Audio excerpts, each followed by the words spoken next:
So now we'll go ahead and walk through the C1000 baler monitor for your 2900 series round baler.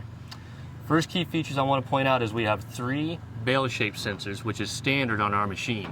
Other balers in the market do offer this, but as an option to their balers. These 3 bale shape sensors will grow in size as your bale shape grows.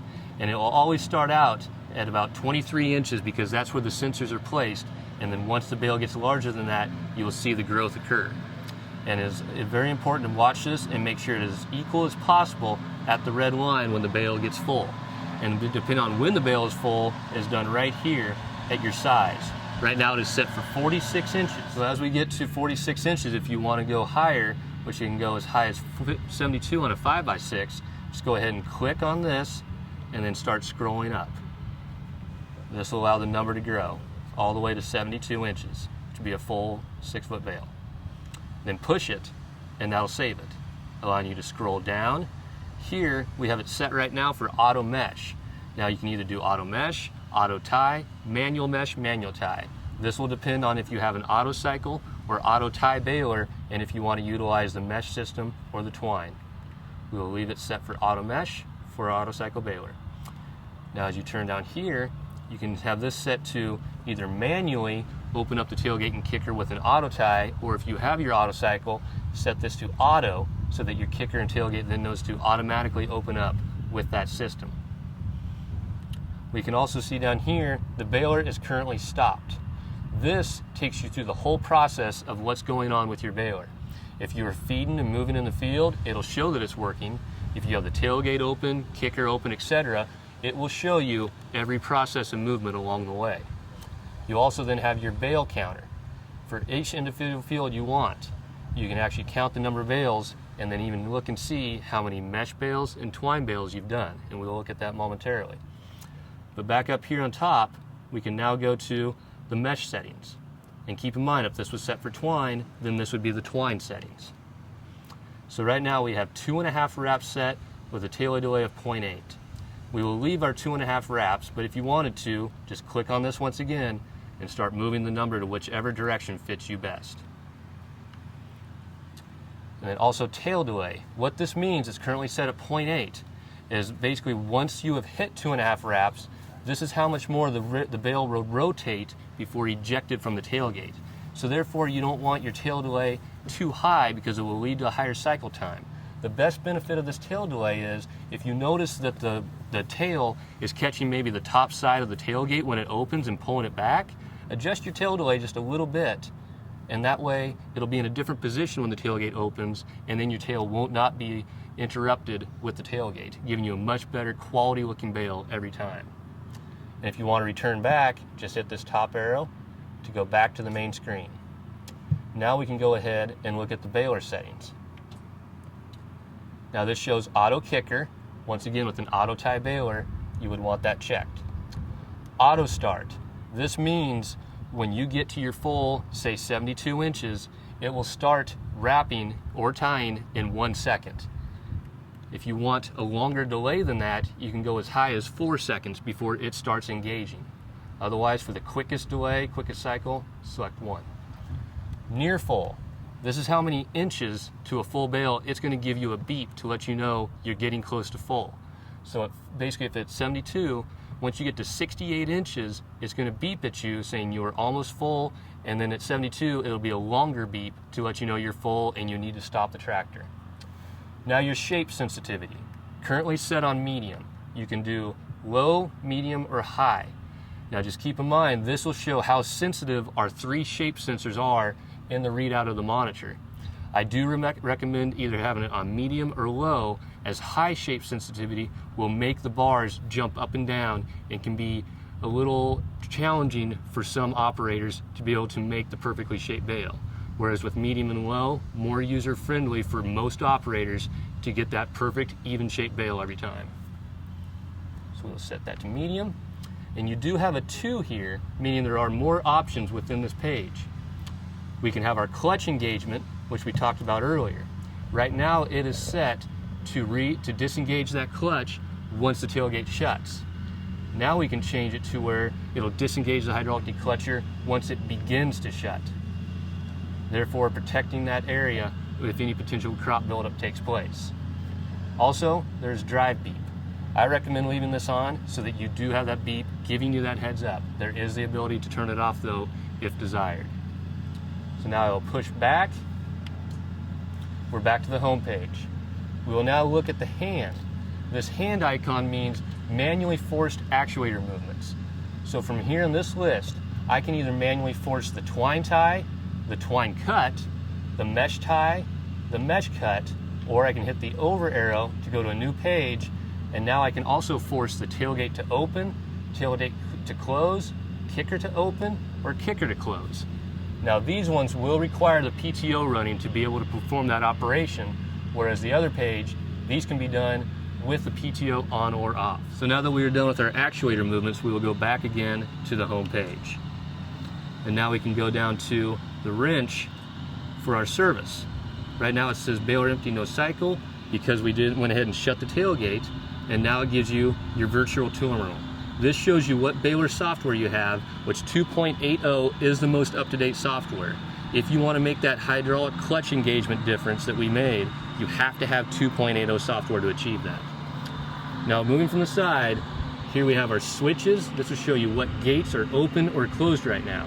This is a quick diagnostic tool that you can utilize if something is not responding properly, and it'll tell you if it is closed or shut, and meaning if it should be closed or shut, depending on the situation at the time. There's also a 2 that allows you to look at more.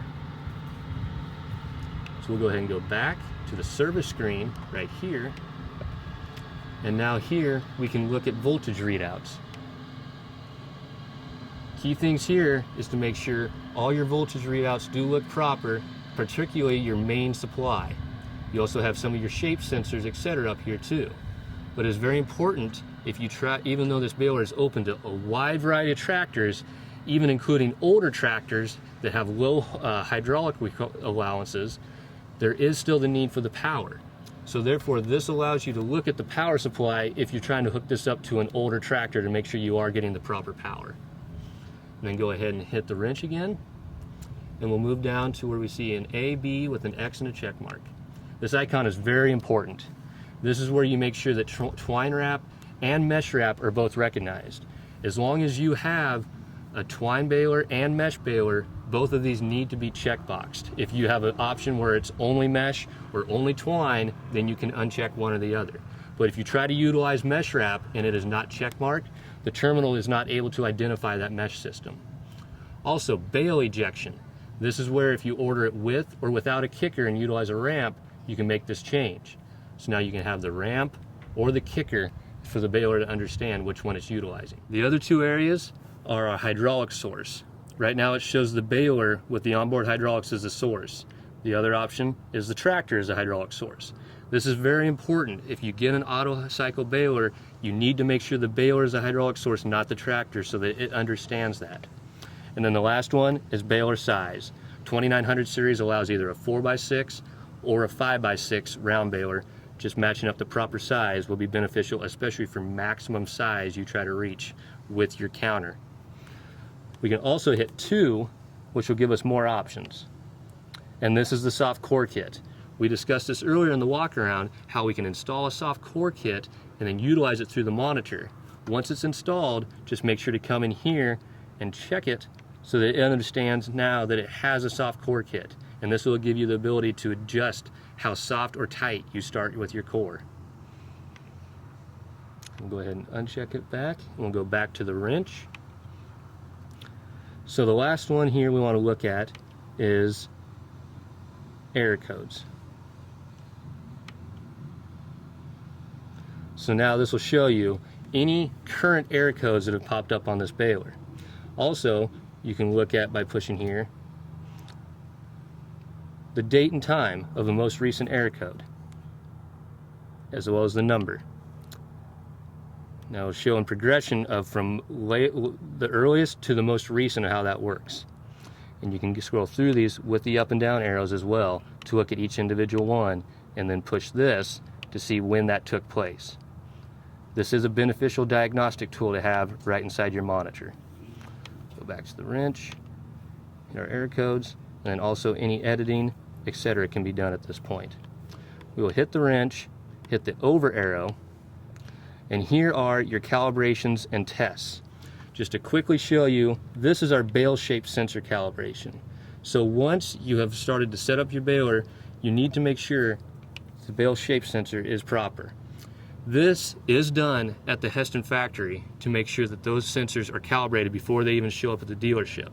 However, if you notice any type of sensors that being off on the bale size from performance of the bale, it never hurts to come back in here and then go ahead and go through this process. Also, bale size calibration is the second of the only 2 calibrations this baler requires. Once again, it will want you to continue, and all you have to do is make the first bale of this baler's life. And then once that's made, measure that bale, height as well as width.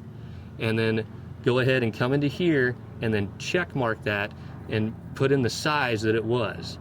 We will go ahead and hit OK. Once you do that, it walks you through the whole process. Make sure the chamber is empty and push this button right here. Once you do that, then you can type in the number. So if you were trying to achieve a 60-inch bale, which is recommended for the first bale size when doing the calibration, and if it actually measured 59 inches, type in 59 inches right here. Once that is done, just select it and then it's complete. All you have to do is scroll to that, pull the number, and then once you push it again, the calibration is done and you're ready to go. We will go ahead and go back out for now. And also what is very important about this is if we go back to the home screen, that's why you do not want this set on a 5x6 baler to 72 inches for your first bale, to make sure that the calibration on bale size, it could be off on the high side and you don't want a 75, 78 inch bale on your first bale. So set this to 60 inches to start, and then it has that leeway, high or low, to make sure that you can account for that on your bale size calibration. Once that bale size calibration is done though, then you can bring this back up to 72 inches and make your 5x6 bale. Also, the last 2 things is you do have different twine adjustments you can make, and also a twine test and a mesh test. So the mesh test will actually walk through and make sure it is doing 2.5 wraps for you. It is recommended though that you do these without any twine or mesh engaged, otherwise that will cause issues because it has no bale to feed while you're running this test. So make sure everything is opened up, clear of mesh or twine before you run these 2 tests. The twine will ask you to continue to calibrate, and then you can go through that twine calibration as well. So moving on, the last thing we want to see back at the home page is I hit this over arrow, and now we have not only our service interval time, which can be adjusted and zeroed out. So this shows how many hours have been put on since our last service interval. Each one, once you do that service work, you can zero it out and then it'll count again. It allows you to keep track of your service intervals over time. The other feature is right here, your bale counter. This allows you to add up to 5 different fields and keep track of how many bales, how much time you spent in the field. So you can go to each one and use that to be the highlighted one on the main screen. Also though, if you ever want to zero them out, you just hit this 0 icon and it'll zero out the field, and then you can create a new one from there. But you also have one that is your overall life of the baler, and that is right here. This one can never be zeroed out and will always keep track of how many hours the baler has spent running and how many twine bales and mesh bales it has made for its entire life, as well as the total bales overall. Very important, obviously, when it comes to trade in your baler for a brand new 2900 series baler. So with that, we have now walked through the entire monitor of this baler, and you will be able to now not only navigate through this monitor, but make the proper settings and adjustments for your setup and operation of your 2900 series round baler.